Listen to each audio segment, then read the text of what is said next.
tant que va soutenir l'institution, soyons sérieux quand même. Bilo Moussou Ezali. Ils ont la distraction, ils ont la distraction. Investir dans le climat où ils ont avec toutes ces marches que nous en avons. Imaginez Niambo cannabis bazo bimsa dibana. Nani bake au mona qui paye, il y a une saison qui n'a pas la balle. En tout cas, les jours là, biso to marché qui fait.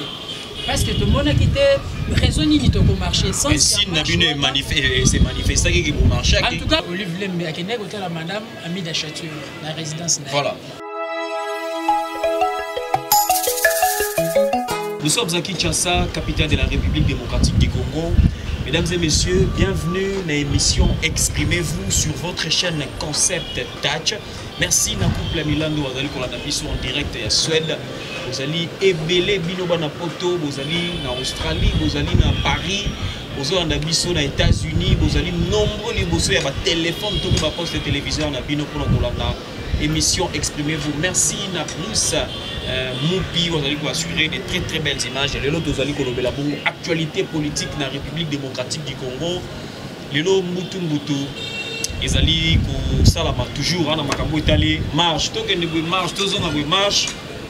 Voilà, nani azali na monopole ya population. Oh kuna lobanga pe na population na ngai. Oh kuna lobanga pe na population na ngai. Yango lelo to kosombiti na makanisi na mona mboka Karim Bakeba Oazali, l'un des communicateurs de l'UNC, parti à président, hein, Vital Kamerhe Oazali, directeur de cabinet et chef de l'État. Et puis Azali, président et jeune de la fédération, il y a jeune de la fédération UNC Kalamu. Bonjour mon amboka Karima Kakeba. Bonjour nos journalistes. Voilà, tu as mis le long dans plateau d'émission, émission Exprimez-vous. Tu as dit que son métier dans ma cantina où Italie actualité politique de l'heure. Lecture na yozali nini na yozali koleka makambo nyonso zali koleka na République démocratique du Congo na Italie actualité politique. Yambona répondre na invitation na tuna na question na yo na ko remercier yo na pour l'invitation parce que zali mbala liboso invité na émission na plateau na yo. Vraiment merci pour na show au sali à ma personne. De deux na ko remercier bande nyonso lobby bazalaki na ba rue nyonso ya Kinshasa. Ah ouais, à Kinshasa, et puis au niveau de Matadi, na Congo central, avec la femme de fer, madame femme noire, voilà, qui s'est dynamique, et puis pour caciter, na niveau de Goma, Bukavu, Bandekonyo, Sobabima, qui libanda pour la Kissa, Namokili Mobimbake. Vital Kamerhe n'est pas n'importe qui. Vital Kamerhe Azali, homme politique, et puis Azali populaire. Donc merci vraiment, Nasengi, vraiment, merci à Bandekonyo, Sobazaki, na terrain. Par rapport à Mutuna Nayo, marche, tu es dans marche, il y a cash, tu es dans la Mouka, tu es dans la FCC, tu es dans Bino Lissous, tu es dans le comité de coordination. Pour quelle finalité? Bon, au début, la marche, ils allaient à l'expression populaire dans la démocratie. Et puis, ils allaient soutenir l'article 26 et la constitution de Bissau. Maintenant, il faudra qu'il y ait la marche pour un objectif nini. Bissau et Bissau lobby, ils allaient qui marche pour soutenir chef président national de Bissau Azali incarcéré injustement dans la prison centrale. Ah bon, injustement? Injustement. Ils allaient injustement, ils allaient une condamnation injuste. Il y a un niveau de cour d'appel. Alors, bande comme sous ceux qui te disent bande ya lamuka, oui bande ya lamuka, bazo du dialogue. Donc, non, bazo du dialogue, dialogue chef de l'État organisé dialogue et puis passe à la partage à gâteau bande ko ba ko tela masolo. Pour la bande ko la FCC to éviter ba lukanini. Tant bazo le ba soutenir l'institution là, soyons sérieux quand même. Bilo Moussou Ezali ils ont la distraction, ils ont la thème distraction. Besoin soutenir l'institution. Aussi longtemps 70% d'institutions aux Amabo dans la ville, les lots, tout ça. Et puis, les lots, tout ça, les lots. Ils allaient, résultat, il y a 18 ans, il y a un régime dans Bango. En tout cas, on a habité, et là, on est à Sikabaniba, là, qui s'habille. Par rapport à l'économie, il y a IDPS. On ne peut pas être au pouvoir en même temps dans l'opposition. Lorsque vous êtes au pouvoir, les lacatés. Lorsque vous êtes au pouvoir, on agit. Parce que la constitution est précisément ma coquignon. Le président actuel, le Félix Antoine Tshilombo Tshisekedi, a une autorité morale, Tomoko Yabana IDPS. Donc IDPS est parti au pouvoir. Mais comme on a Bango Lissousou, on a Balabala, et surtout qu'ils sont en plein état d'urgence, en violation il y a état d'urgence, mais c'est grave. C'est grave, et ça va bien condamner d'ailleurs.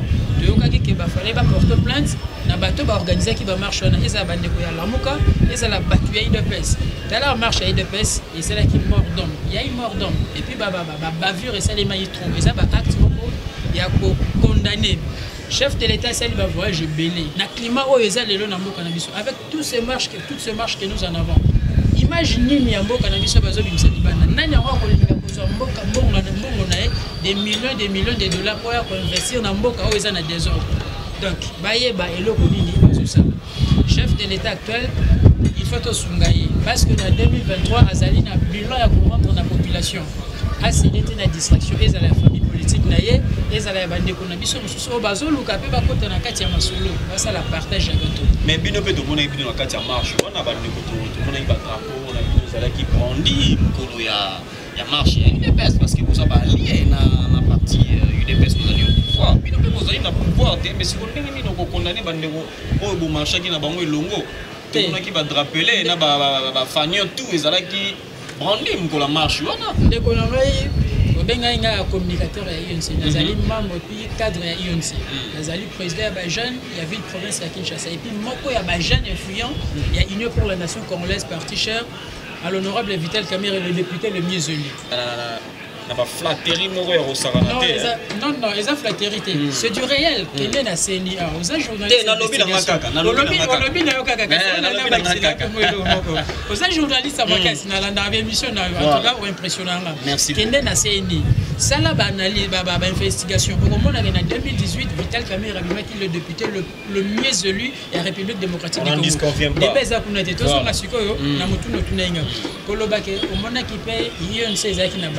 En tout cas, les jours-là, ils ont marché. Parce que tout le monde a quitté, raisonné au marché. Mais si c'est manifesté qui est marché. En tout cas, parti, à ce que je sache, parti, est-ce qu'elle a été coupée sa mot d'ordre que non, INC Bozana Balabala. Et quand on a à comprendre, il y a des drapeaux à INC, à Bimina, mais parti, est-ce qu'elle a quitté coupée sa mot d'ordre que non, INC, bon, accompagner IDPS, tout ça la marche. En tout cas, on a vu que mot d'ordre et ça m'a quitté, et puis, on a personnellement, na base na to vani na biso to la makambo yango ningi lekanaki donc biso to participer qui dans marche on a mot d'ordre des alaïté mais rien n'empêche nengo butai ko loba mona ki ba to marcher ezali na ba sympathisant ba marcher na bango mais parti à travers CG ou à ça mot d'ordre que notre bimana balabala to ça la marche donc la marche bande ko basala qui a le 9 vous allez concerner au peu bande ko la muka basala qui vous allez concerner biso et l'autre allez concerner plus qui marche et biso tout ça qui lobby vendredi pour témoigner pour soutenir le président national la biso qui sait que mon amboka Vital Kamerhe azali n'importe qui azali allié de taille et puis azali populaire donc ma calcul oyo bande ko azali carté en 2023 mais c'est ça et l'autre autres dénoncer en wana c'est encore trop tôt au moins si au lieu que bon condamner mutu pour na étali détournement et puis bon là qui ça va preuve il y a détournement mais malheureusement besoin condamner mutu pour na ko pleure certains classiques, il y a classe sociale, pour nous plaire la clameur publique. La preuve est tangible, ils ont l'accès qui réellement peut dire que détournement et salamaki. Détournement et salamaki. Oli Misindeko, ils ont journalistes qui les invités. Ils ont rôle en matière de poser la question. Ils ont rôle. On a peut-être ce retard, il y a deux, trois preuves. Oyo, ceux qui écoutent le ministère public, ils ont à mesure et pour l'accès sur la preuve. Oui, donc on a Vital Kamerhe sur base de quoi? Sur base, il y a des rumeurs, il y a des suspicions, voire même il y a des tweets, il y a des tout. Bande on a vu ça, avocat de la République. Il y a un tweet, il y a un immeuble de Madame Amida Chature. Il y a un tweet, il y a un master, il y a un avocat de la République. Amida Chature, il y a un immeuble de côté, il y a un immeuble.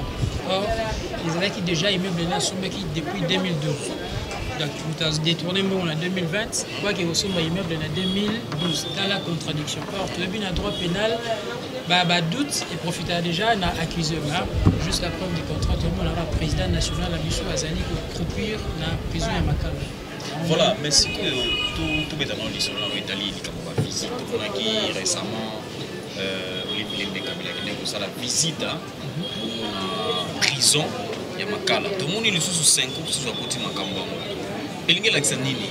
Bazoluka sympathie, tout ça pour c'est lavé ou comment on a étalé procès à 100 jours dans les capital caméra. Bon, d'abord par rapport à la question de la visite, mais les merci. Vital Caméra n'importe qui. Bon, dans la visite, il y a Madame Olive Lembe, qui est la Madame Amida Chature, la résidence. Voilà, je rectifie. Oui, voilà. Ok. Voilà, c'est normal. Ça va si tu es bibisonné sur Vital, Madame. Pour nous réconforter, pour réconforter, voilà. Ne pas le banatam ou y a pas si ne pas y va comme vrai ami. À quel côté là et ça juste le recours bibisonné sur saluer qui. Mais dans la visite, il y a Abbé Cholé. Dans le niveau il y a présidence, il y a prison à Makala. Vital Caméra ça n'importe qui. Né na hôtel Colomba tout l'année bibisonné sur des procès n'engelo et les kaki.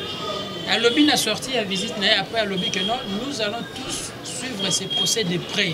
Parce que même on va constater que non, il y a eu trop des irrégularités. Donc, procès les gars qui n'a manière Netska tout ça dans la République en Gondwana.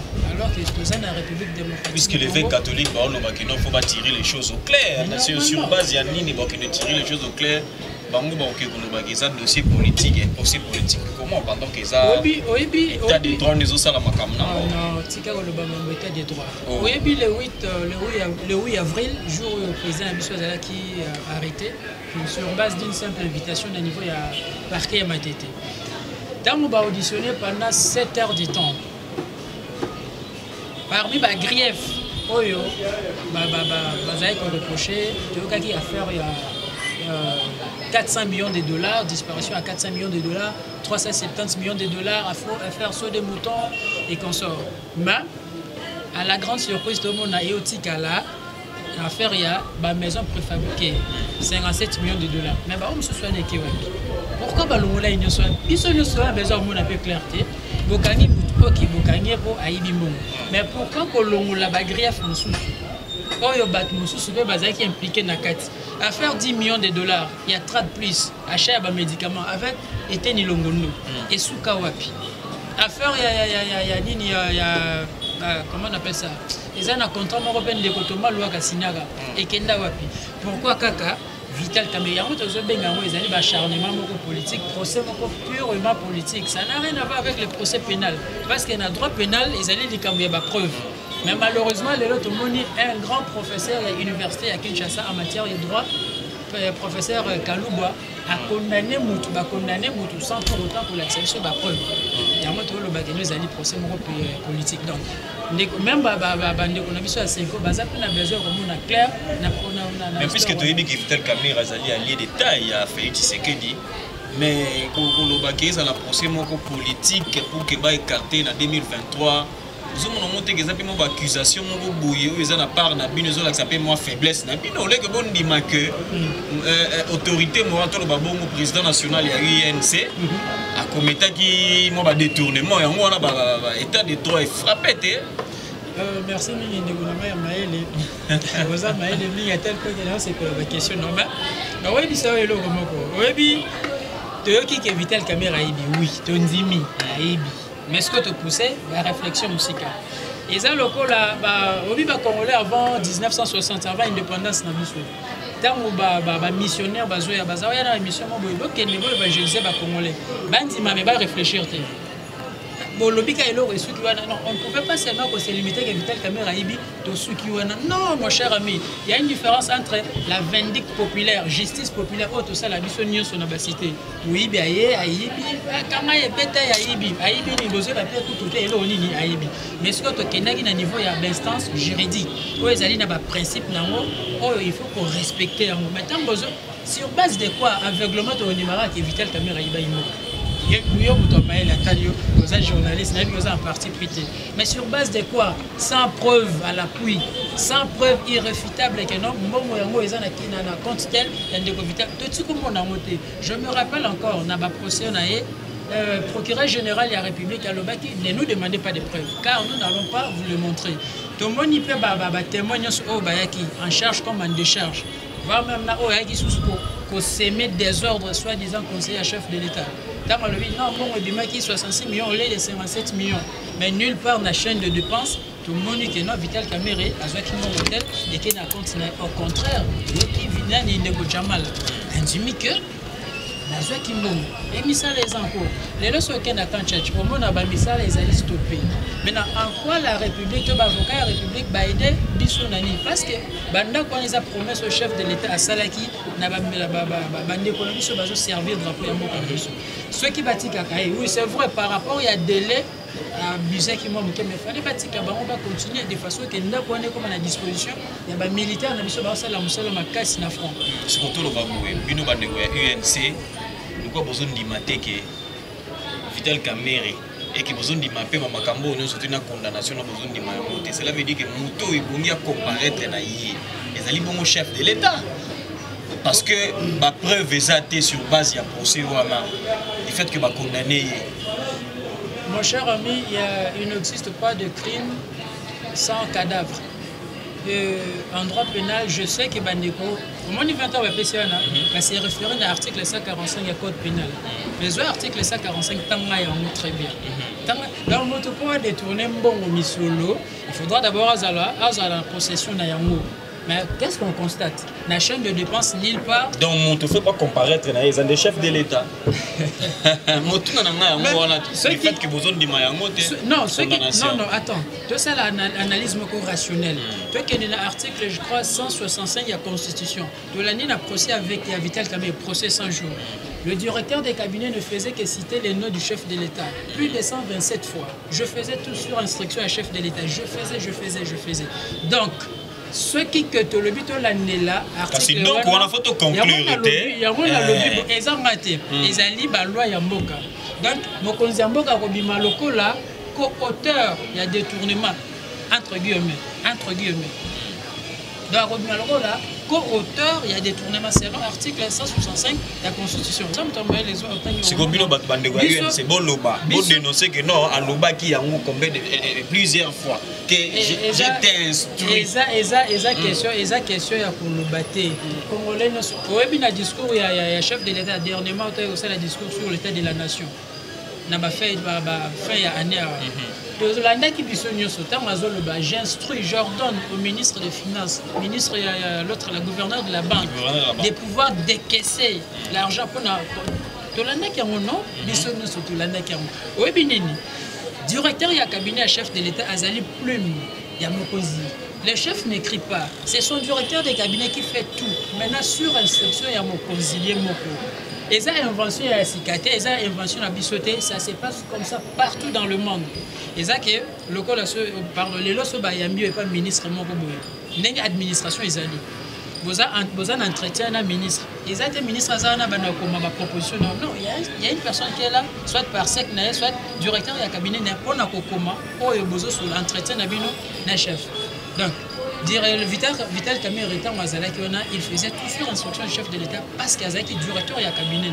Donc, la lettre qu'on dépôt à l'intérim Ebérand.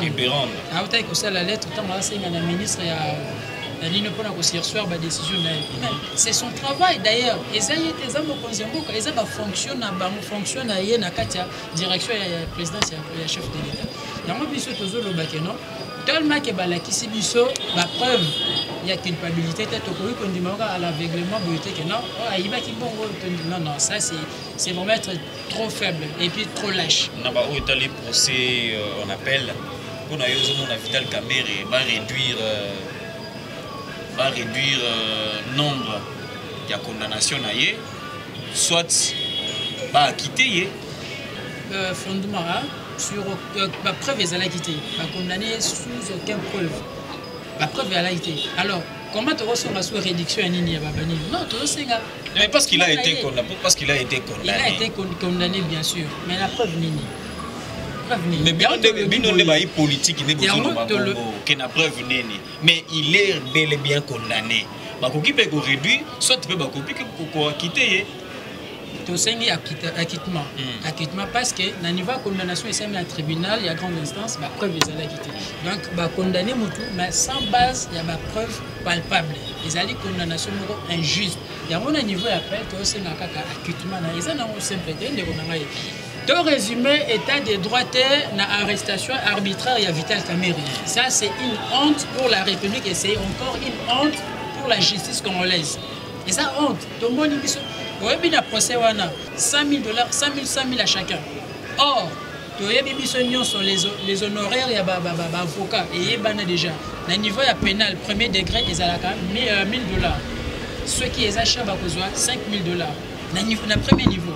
Mais, tout le monde lettre circulée au ministre de la Justice, le Trésor public, va débloquer, va décaisser 200 000 $ pour obtenir un compte à Coco Kayudi et puis mettre Kalouba. Donc, Bazala qui est encore corrompu pour défendre, entre guillemets, la corruption.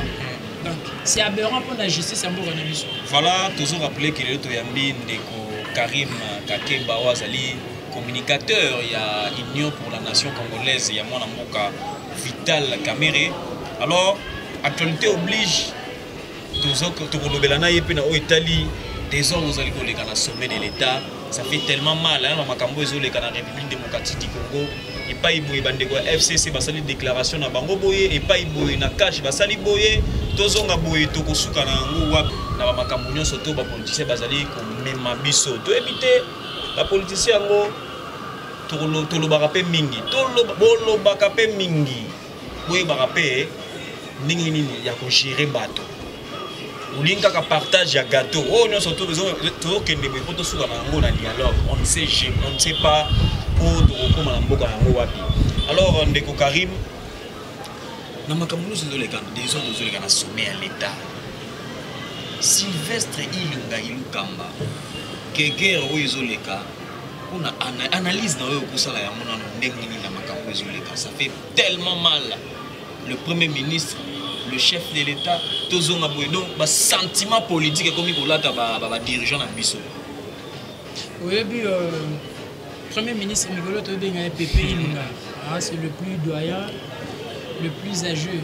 A comme une phase mort, il fallait une sagesse belée. Voilà, analyse na yozali ndengeni na désordre de sozali ko leka na sommet à l'État. Ilukamba azonga boye, tozonga sa chef de l'État, bona boye, est-ce que population ont mérité dans makambo na nyonso? Oui, Ndeko Ilunga Ilukamba PP, Tobenga Migolo PP. C'est deuxième fois que chef de l'État respect. Vous avez des infos. Vous avez interpellé qui ne peut tout Kassende. Il a organisé une réunion avec le VPM. Mais tant que vous allez d'accord tenir le chef de l'État, qu'est-ce qu'on fait? On démissionne. Et les autres moni a annoncé la télévision, oui, à travers aussi son porte-parole. Au lieu de la porte-parole, il y a le gouvernement, mais porte-parole n'est privé. Que non, la nomination, l'ordonnance à chef de l'État, il s'appelle Lanté, à moyen, à côté d'un chef de l'État. C'est vraiment grave. Au lieu d'abord annoncer le qu'on a fallu à côté en contact avec le chef de l'État. Et puis de deux, il n'est pas aussi co-auteur. Il y a une décision, il y a une nomination à chef de l'État. Non. Azar n'a juste pas contre-signer, c'est-à-dire qu'on soit acte et puis qu'on fait sa implication au gouvernement. Mais les que chef de l'État soit à la nomination, il faut consulter. Non, constitution PC, et puis il y a un qui déplacement à l'égard qui pouvoir et pas il y a vice-premier ministre, c'est l'article 92 de la Constitution. Il y a mon cas bien. Ce que tu as le non qui vice-premier ministre, c'est l'intérim dans la main. Les abats matière, il ne fallait pas. Différence en matière à niveau niveau. Donc, oiseau sala, les pur théâtre, oiseau sala, pour nous chef de l'État. Tout ça, on a toujours un chef de l'État, Mokonziambo Kafachi Béton. A cédé dans la distraction. Parce que en 2023, Azalina. En gros, parce que tu as déjà rechuté. Oui, parce que en 2023, Azalina, quand on rendre la population, on va payer ce qui est pouvoir, il y a un mandat au don. Sur la FCC, tu dois comprendre déjà l'idée de blocage, freinage, parce que l'unité chef de l'État a reçu un mandat. Et pour tous ceux qui ont pouvoir, la constitution et PCA à appliquer comme il se doit sans pour autant procéder à la distraction et puis théâtre aux Salimana. Et ça peut théâtre des mauvais goûts. Alors, pour la procéder avec la sous-confiance pour la seconde fois de justice Nabiso. Bon, laver image de justice pour tenir déjà. Comment beaucoup de condamner sans preuve, ils allaient droit pénal, dans sa juriste mais quand même, tu l'as dit procédure du début jusqu'à la fin, procédure du début jusqu'à la fin, nulle part, Batikali pour l'excès, biso, preuve.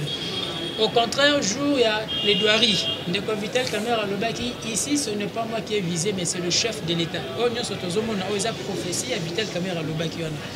Désordre, nous sommes tous les c'est juste pour nous distraire mon konziamboka. Alors mon konziamboka azala vigilant na oyo nous faisons les cabos.